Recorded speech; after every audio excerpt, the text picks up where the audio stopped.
Make sure to subscribe to this channel for more videos like this.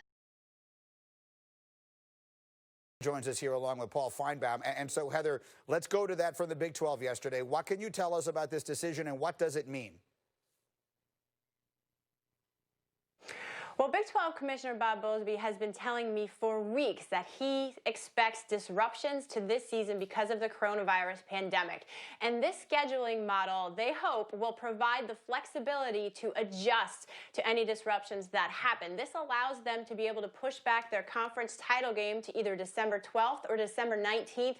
But, Greeny, it's also a reaction to games they lost from other conferences. And remember, we're not going to see West Virginia, Florida State. We're not going to see Texas, LSU. We're going to be missing out on Oklahoma, Tennessee, all games that would have helped provide clarity in the college football playoff race. So all of those things combined factored into this decision as that being the preferred model. And that flexibility, is that based on the possibility of having to skip a week here or there? Skip is not the word I'm looking for, but you know what I mean. If they have to shut down here or there, you extending rather than compressing actually does make sense to me from that standpoint. Is that the thinking? Right. You need some bye weeks to provide some cushion. I mean, look, Michigan State earlier last month, I should say, shut down. And when you do that, or when you have positive tests, you're talking about 2 weeks. You're talking about 2 Saturdays, 2 football games that you have to react to.